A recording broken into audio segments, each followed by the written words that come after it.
Hi everyone, welcome to Home Storytime. Today we are going to reading the tale of Peter Rabbit by Beatrix.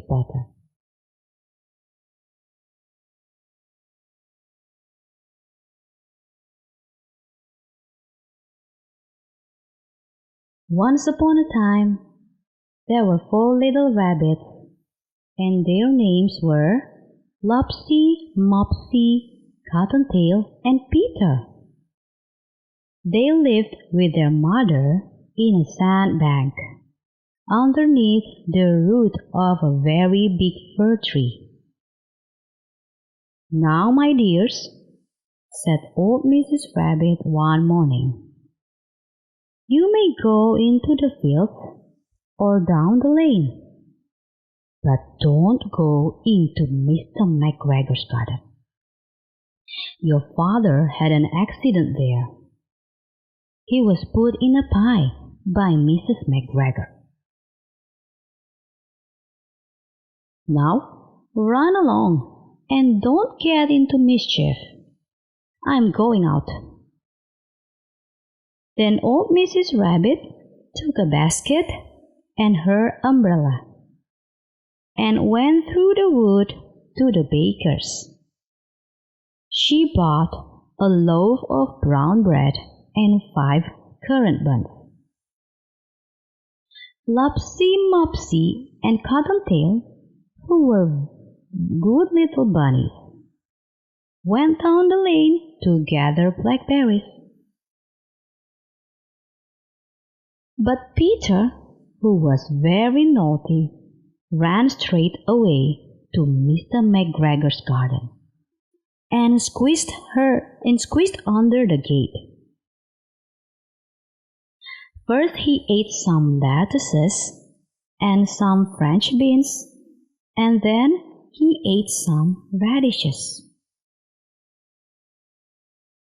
And then, feeling rather sick, he went to look for some parsley.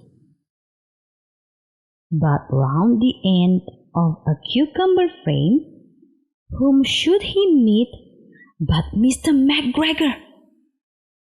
Mr. McGregor was on his hands and knees planting out young cabbages, but he jumped up and ran after Peter, waving a rake and calling out, "Stop, thief!" Peter was most dreadfully frightened. He rushed all over the garden, for he had forgotten the way back to the gate. He lost one of his shoes among the cabbages and the other shoe amongst the potatoes. After losing them, he ran on 4 legs and went faster, so that I think he might have got away altogether if he had not unfortunately run into a gooseberry net and got caught by the large buttons on his jacket.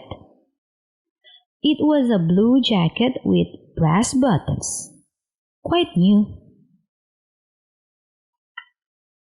Peter gave himself up for lust and shed big tears, but his sobs were overheard by some friendly sparrows, who flew to him in great excitement and implored him to exert himself.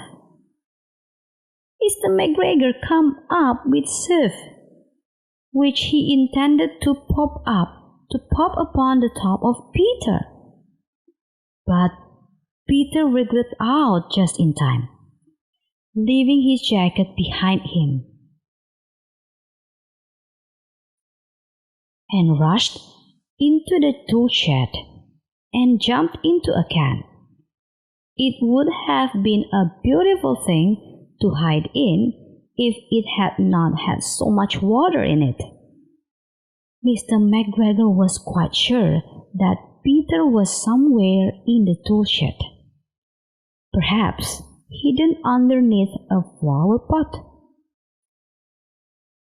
He began to turn them over carefully, looking under each.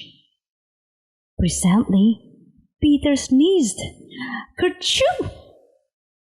Mr. McGregor was after him in no time, and tried to put his foot upon Peter, who jumped out of a window, upsetting 3 plants. The window was too small for Mr. McGregor, and he was tired of running after Peter. He went back to his work. Peter sat down to rest. He was out of breath and trembling with fright. He had not the least idea which way to go. Also, he was very damp with sitting in that can. After a time, he began to wander about, going lippity-lippity, not very fast, and looking all round. He found a door in a wall, but it was locked, and there was no room for a fat little rabbit to squeeze underneath. An old mouse was running in and out over the stone doorstep, carrying peas and beans to her family in the wood. Peter asked her the way to the gate, but she had such a large pea in her mouth that she could not answer. She only shook her head at him. Peter began to cry. Then he tried to find his way straight across the garden, but he became more puzzled. He became more and more puzzled. Presently, he came to a pond where Mr. McGregor filled his water cans. A white cat was staring at some goldfish. She sat very, very still, but now and then the tip of her tail twitched as if it were alive. Peter thought it best to go away without speaking to her. He had heard about cats from his cousin little Benjamin Bunny. He went back towards the tool shed, but suddenly, quite close to him, he heard the noise of a hoe. Screech, scratch, screech, scratch, screech. Peter scuttered underneath the bushes, but presently, as nothing happened, he came out and climbed upon a wheelbarrow and peeped over. The first thing he saw was Mr. McGregor hoeing onions. His back was turned towards Peter, and beyond him was the gate. Peter got down very quietly off the wheelbarrow and started running as fast as he could go along a straight walk behind some blackcurrant bushes. Mr. McGregor caught sight of him at the corner, but Peter did not care. He slipped underneath the gate and was safe at last in the wood outside the garden.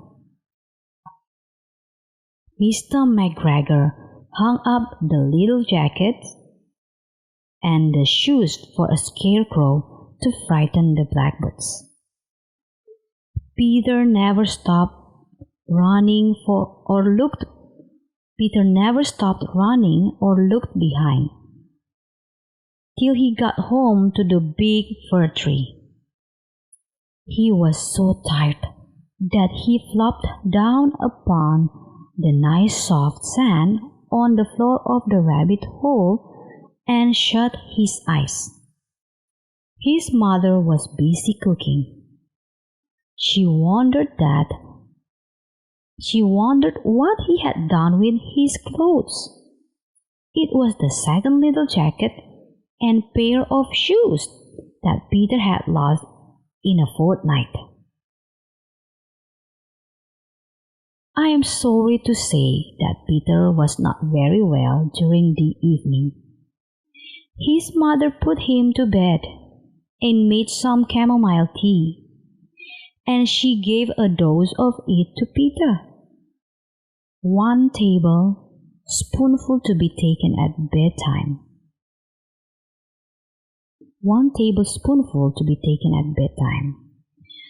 But Flopsy, Mopsy, and Cottontail had bread and milk and blackberries for supper.